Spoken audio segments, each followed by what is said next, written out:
Tem pessoas que utilizam Hebreus capítulo 7, verso 12, para aludir à ideia de que o dízimo foi abolido no Novo Testamento. O que você diz sobre isso? Mais uma vez eu volto à questão, né? Hebreus 7,12 não está se referindo ao dízimo. Ele está se referindo ao sacerdócio. Ele diz que houve um sacerdócio que foi substituído por outro. Então, ele está falando da lei do sacerdócio, porque na lei do sacerdócio levítico, só era sacerdote quem era da descendência de Levi.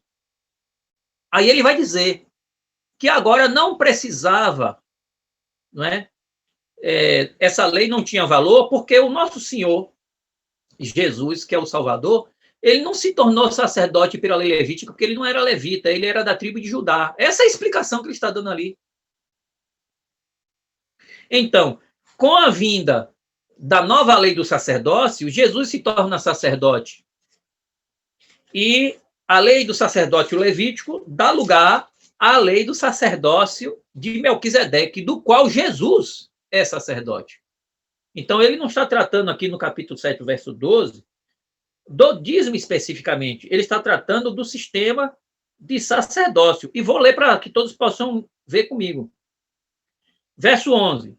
Se, portanto, a perfeição houvera sido mediante o sacerdócio levítico, pois nele, baseado, o povo recebeu a lei, que necessidade haveria ainda de que se levantasse outro sacerdote, segundo a ordem de Melquisedeque, e que não fosse contado segundo a ordem de Arão? Aí o verso 2 diz, pois, quando se muda o sacerdócio, necessariamente há também mudança de lei. Que lei? A lei do sacerdócio. Por quê? Porque ele está falando que pela lei só podia ser sacerdote quem fosse da descendência de Levi. Então, é isso que é a discussão que se inicia aqui. E ele continua dizendo, porque aquele de quem são ditas estas coisas pertence a outra tribo. Por isso que ele precisava de outra lei para ser sacerdote. Porque se não tivesse uma outra lei, onde está a outra lei? No Salmo 110. Se não me engano, no verso 3.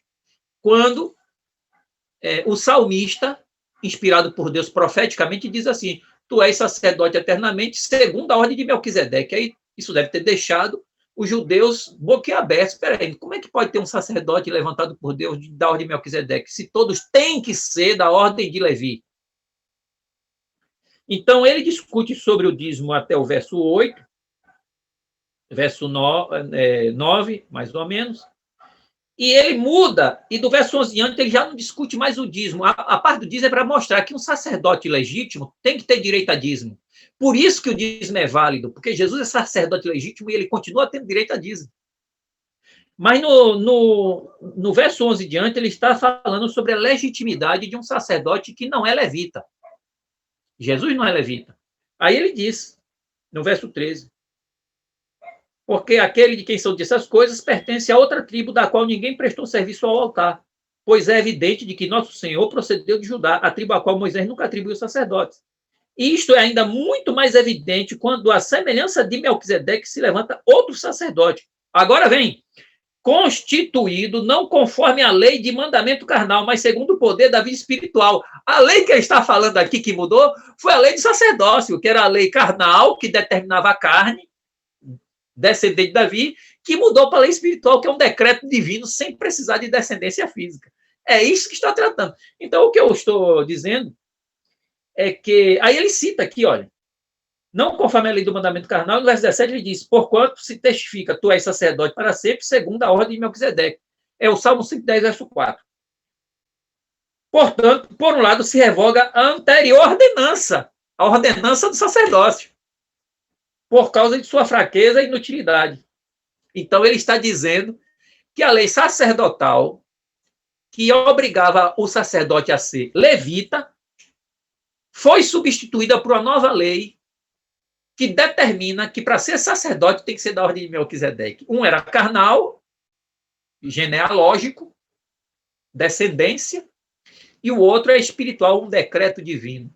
Jesus não é do genealógico, Jesus é do decreto divino. A lei do genealógico acabou e a lei do decreto divino prevaleceu. Então, o que eu digo é que, resumindo, ao citar o verso 12 do capítulo 7 de Hebreus, os pregadores estão fazendo uma aplicação equivocada da Bíblia, né? Muitas vezes até com o coração sincero, mas deixaram de ler com cuidado o texto bíblico.